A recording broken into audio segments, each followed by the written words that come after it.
Shopify grows your business no matter how far or big you grow. Shopify is the global commerce platform that helps you sell at every stage of your business. Whether you're selling your fans' next favorite shirt or an exclusive piece of podcast merch, Shopify helps you sell everywhere. Shopify powers 10% of all e-commerce in the U.S. Allbirds, Rothy's, Brooklinen, and millions of other entrepreneurs of every size across 175 countries. Plus, Shopify's award-winning help is there to support your success every step of the way.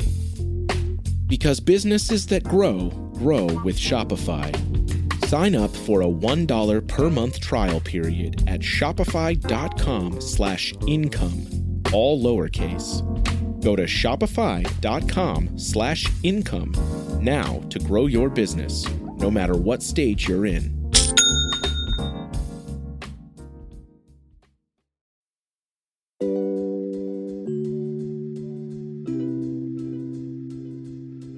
What if I told you there was one thing that is more important than anything else when it comes to your running? One thing that can make your workouts more manageable and more effective. One thing that can make your races be more successful. One thing that can even be applied to other aspects of your training, like strength, nutrition, and maybe even the rest of your life. Have you guessed what it is yet? Of course, this sounds too good to be true, but after I explain it, you might just wonder why you haven't thought about it before. The fundamental concept that has the power to improve everything in your running is pacing. And I don't just mean the speed you run in your workouts, although that's a part of it. I'm talking about the pacing of everything, from when you do your workouts to scheduling your week or your year, to managing your day, and even planning your nutrition. There's a common rhythm to all of these things that can actually be quite universal. And if you can figure out that pattern and then apply it to everything you do, you'll be amazed at the results.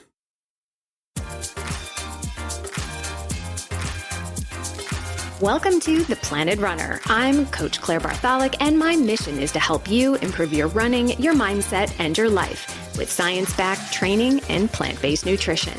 Today's episode is all about pacing. I'll go over a universal strategy that can not only help you pace your workouts to improve your speed and stamina, but can also be used to race better. Then we will zoom out. We will look at how this can be applied to strength training and nutrition. Then we'll see if we can apply this same strategy to your long-term running goals and even the rest of your life. Let's begin with how to pace your speed workouts. Proper pacing when you're trying to run fast can be incredibly stressful to a lot of runners. Some people get so anxious before a speed workout or a race that they can't sleep the night before, or they get so nervous that they feel sick even before they start. We want to get it right and hit the mark set out for us. We want to live up to our own expectations. If you have a coach planning your runs, there's a feeling that you don't want to disappoint her. Quick side note, if your coach is disappointed when you miss paces in a workout, you have the wrong coach. But if you go into the workout with a manageable plan on how to pace, you can diffuse a little of that anxiety. Most people vastly overestimate what they can do or should do in a single run, and then vastly underestimate what they can actually accomplish in 5 years of running. They overemphasize a single workout or a single race, putting all of these extra expectations on themselves, and then get super frustrated if they don't clear the bar. So lower the bar. Lower your expectations for the workout and start slower.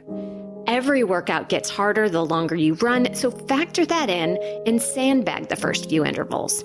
That means don't hit your paces on purpose at first. Now, I know this is tough for the type A perfectionists and people pleasers out there. So if that's you, go ahead and rewrite your workouts so that you always see slower paces in your workouts at the beginning. This is the first part of the universal strategy of pacing that I'm outlining. Start slower than you want to, so you can hang on and finish strong.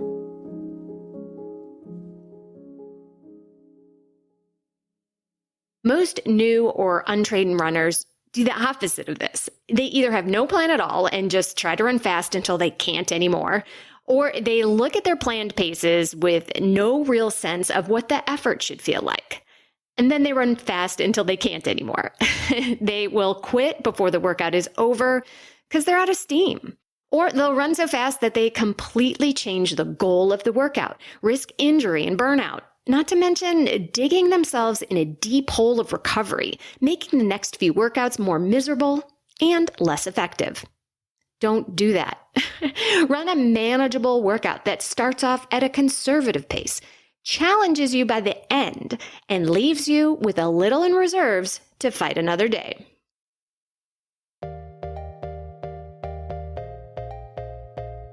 This is the point where most podcasts put their first ad. I'm planning on keeping this show ad-free for as long as possible to see if this model can work. Even better, I'm going to be sending out some freebies to the first 100 people who review the show on iTunes and Spotify.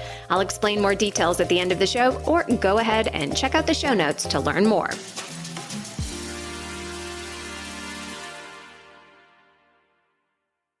Now let's look at how to pace a race. The universal rule applies here as well. Start slower than you want to so you can hang on and finish strong. This is often called negative splitting. When you negative split a race, the first half of your race is slower than the second half. We know that the effort always rises the longer the distance. So the only way to get faster as the effort is rising is to purposely start off slower. Going out too fast is one of the most common mistakes that runners make in every race from 800 meters to the 5K to the marathon and beyond.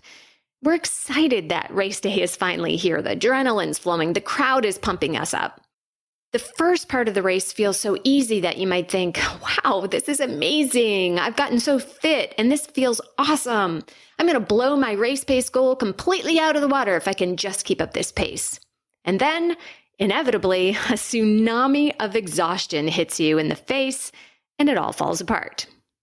But if you control the pace from the beginning with lower expectations, metering out that energy for when you really need it, which is the end, that tsunami won't hit you until after you cross the finish line. Or maybe it'll just be a tropical rainstorm instead. A true negative split is very difficult to pull off, and some courses, especially those with more downhill in the first half than the second, are just not going to let this happen. But it's less about the actual time on your watch. The strategy of saving your effort at the beginning, because effort always rises, applies universally. Let's see if we can apply the pacing concept to your strength training. If you've never lifted weights before and you go out and do a killer session, what's going to happen? You're going to be so sore the next day that you won't want to lift your coffee mug. You might have to skip a run, and you're really not going to be excited about doing that again in a couple days. So instead, lower your expectations at first and do a workout that's easy and manageable. Keep it short and light. Stop well before you think you could or should.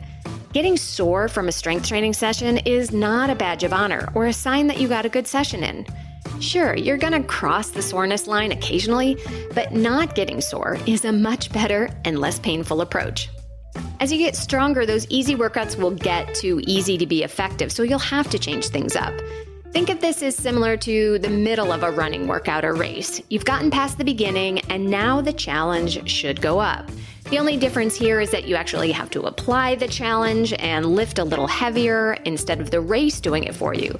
But really, if you think about it, you're applying the challenge in the race too, right? With both running and strength training, you might expect that things would get easier as you get fitter. The effort should go down as you get better, right? Not increase like it does in a race. The reality is no, the effort level and the pacing of effort is still universal. The work doesn't get easier, you just get faster and stronger.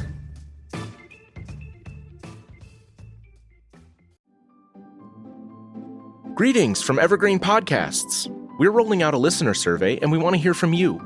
The information in the survey will help us gather statistics and in turn make our shows more appealing to advertisers. I know most people don't like ads, but this is one of the only ways our shows make money and help keep their lights on.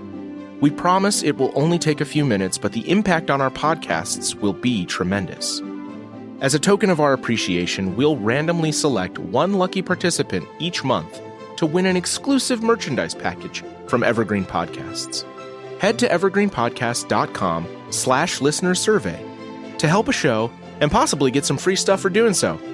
We can't thank you enough for the support. Now back to the show.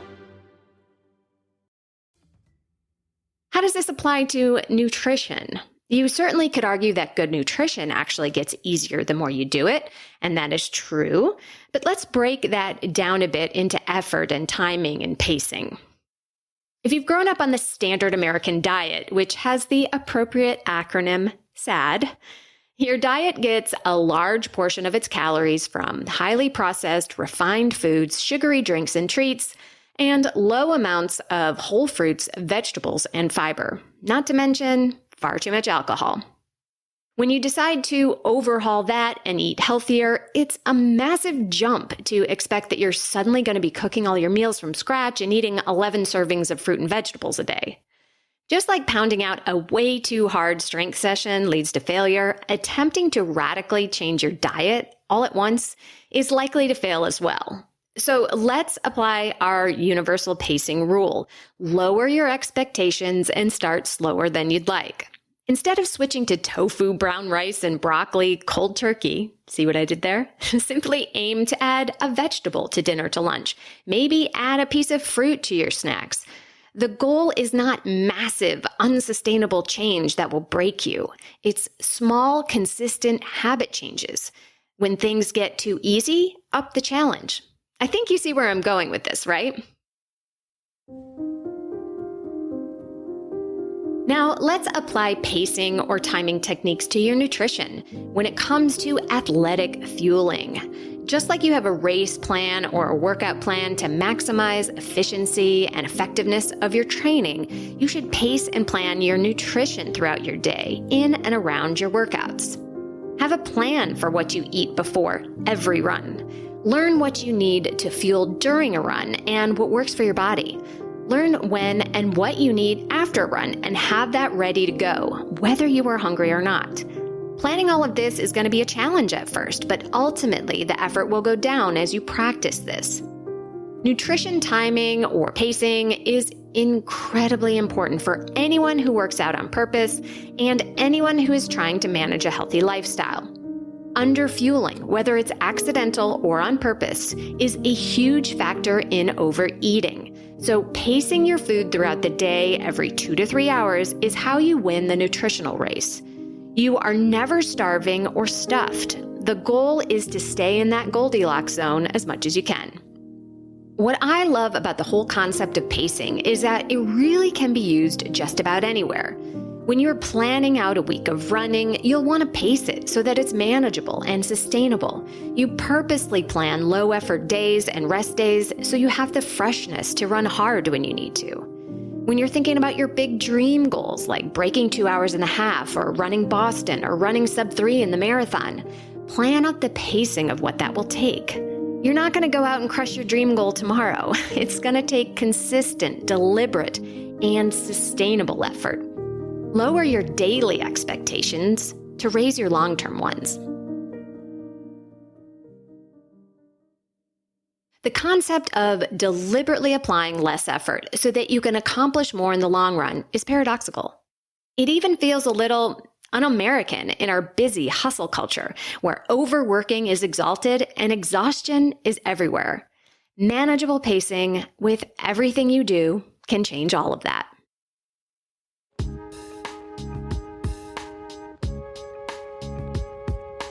And now it's time for the Mental Strength Minute. Fortify your mind in 60 seconds or less. Today's topic is called temptation bundling. That's when you pair something that you really like with something that you're not super motivated to do.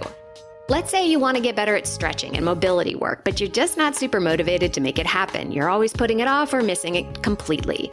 To motivate yourself, think of something you can do while you're stretching that you really enjoy, like listening to a certain true crime podcast or watching a trashy reality show. The only rule is that you can't listen to the podcast or watch the show any other time except when you're stretching. The more indulgent the show is, the better, because you're pairing something a little naughty, which feels extra rewarding, with something virtuous, which doubles the happy hormone hit that you get. You're more incentivized to do it again and again, which builds and solidifies the habit. If you try temptation bundling, reach out and let me know how it went.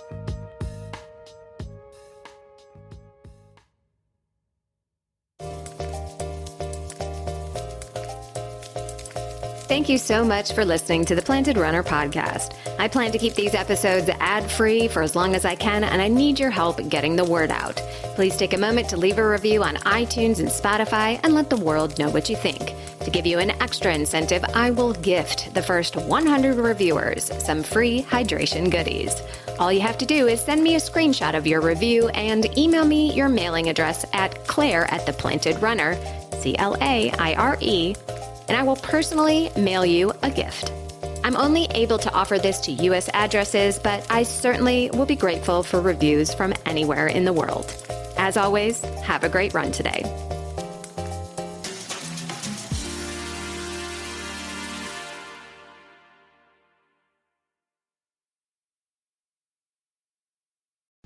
There is no hood like parenthood. When you meet a fellow parent, you just kind of get each other on a whole nother level.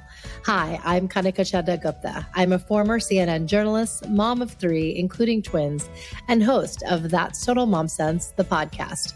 I interview changemakers on their life lessons, legacy, and superpower of intuition, aka their mom sense and dad sense. I've had some pretty amazing parents on my show. Hey, what's up? I'm Kelly Rowland. Hi, this is Chelsea Clinton. It's me, Bobby Brown. Can't wait to share my story.